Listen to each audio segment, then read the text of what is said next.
Hello, my name's John again, and this is the second video in my series about old tractors and machinery. Thank you so much for all the people who viewed the first one. I can hardly believe it. It's been uploaded 2 or 3 days and it's got 400 views, which is absolutely staggering considering that's the first one I've done. However, one of the people I subscribe to, the many engineering ones, called Cutting Edge Engineering, Curtis from Australia, he's just released one 7 hours ago and it's had 176,000 views. So I don't think I'm quite in that league. But anyway, I wouldn't say I was inundated with comments and things, but I did have 2 requests to start this old petrol paraffin Nuffield up. So I'm going to do that and take the cover off obviously and try and give a bit more detail, a bit of a rundown about how it goes.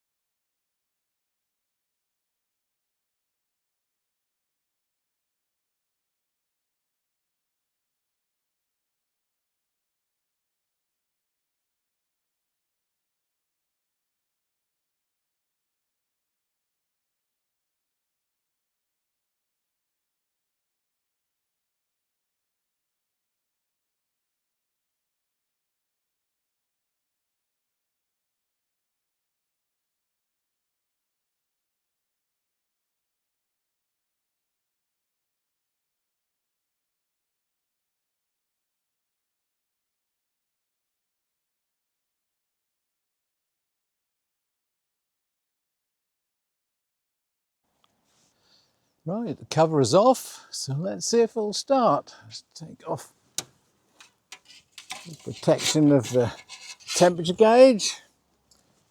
The original one on there was not good at all. I managed to get another one.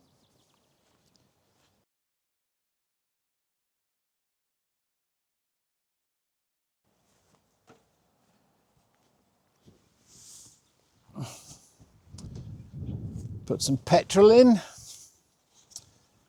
Goes in this small tank here. I don't expect there's any in it. There weren't much when it was left in November. And there's probably even less now because it's evaporated. Petrol has always been taxed very heavily in the UK. Even 70 years ago when this was made, paraffin wasn't so much, so it was much cheaper.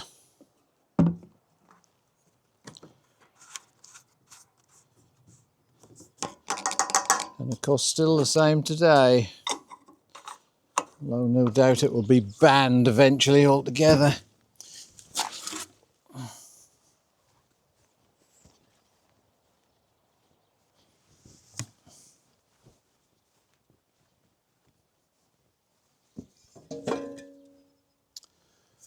This isn't the correct exhaust pipe.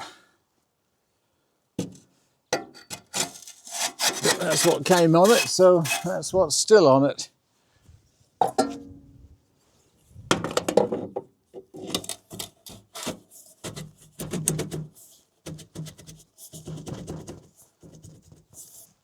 put a battery on.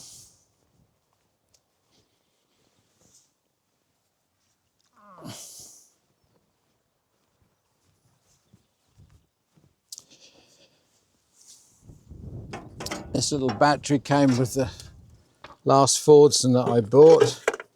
It was completely and utterly flat when I went to buy the tractor. And the bloke said, oh, the ignition has been left on all the time. But what he really meant was, this is the roughest old battery I've got, so I put it on the tractor that you were buying. There we go.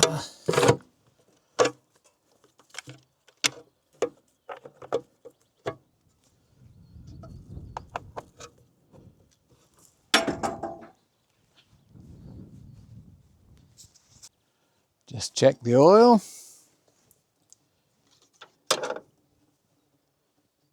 Yeah, looks over full if anything. Probably been diluted with paraffin.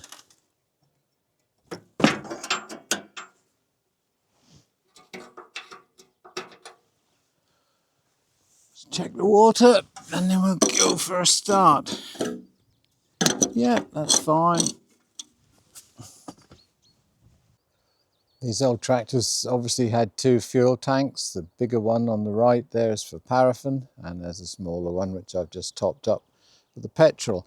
The Nuffields had quite an unusual system as well for the time. There's two separate taps for the fuel and sediment bowls.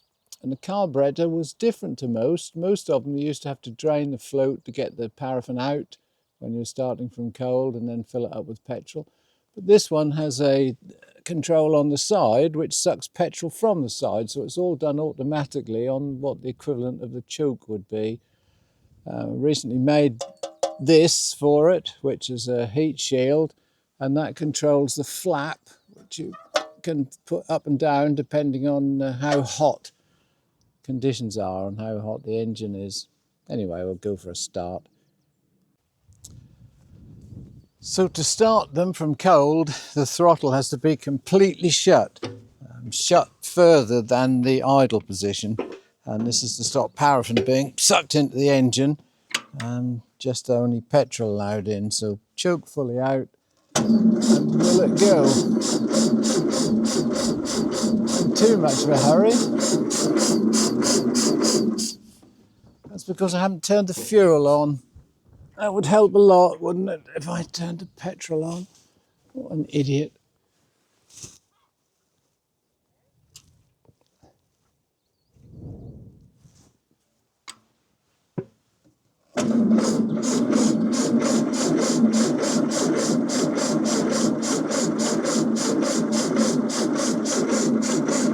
Oh dear.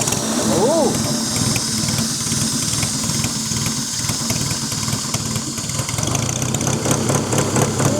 Knocking. Horrible. Took a long while for the oil to come through. Didn't sound nice at all.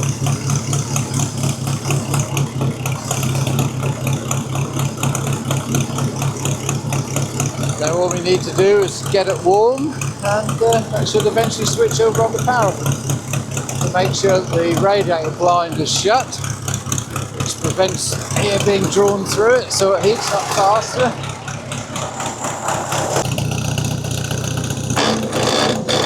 Oh, it won't go in gear. That won't start. Oh, the battery isn't good enough to start it in gear. And the clutch is well stuck. Oh, what a shame.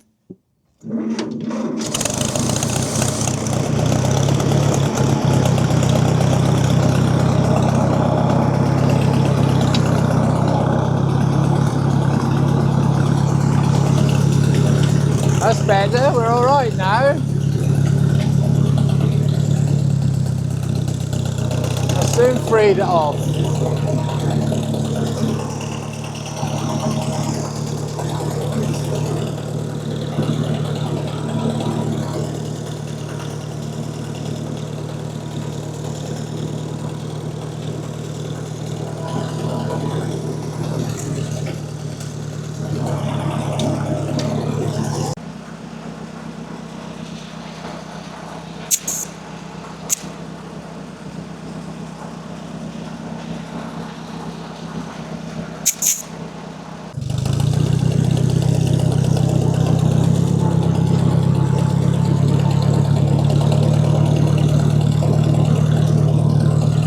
Shame it isn't smelly vision because the paraffin smells lovely.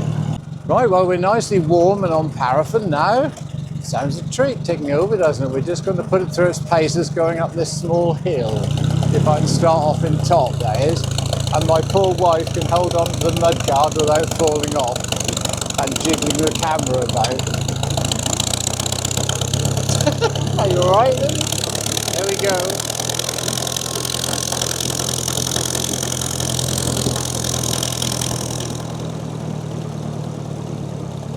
It's a bit bumpy here though.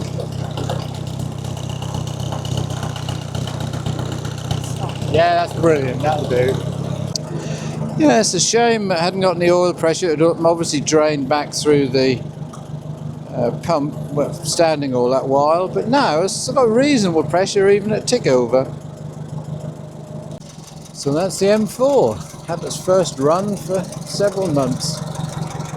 Not a bad old thing. I only really bought it because I drove one in about 1964 when I was 14, and I think I'm trying to recapture lost youth. It's no real good for anything much. They've only got a dead clutch, which I find very, very aggravating if you're doing a grass cutter or something like that, and can't lift it up without taking the thing out of gear. But anyway, that's the M4. When the tractor first came home, she was a non-runner, so I had to do quite a lot of work to actually get it into a usable condition. One of the worst bits was the noisy clutch, which sounded like this.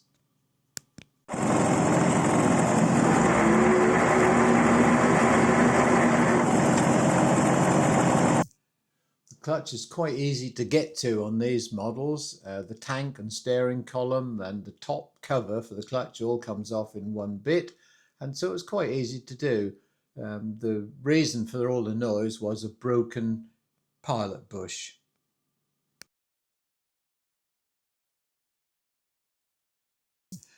There's still much to do, not least the steering, which you can see in this clip leaves a lot to be desired. Thanks for watching my second video about tractors. I'm John and this is Otto. He's a Vizsla. He's a bit spoilt and he can be a bit mad.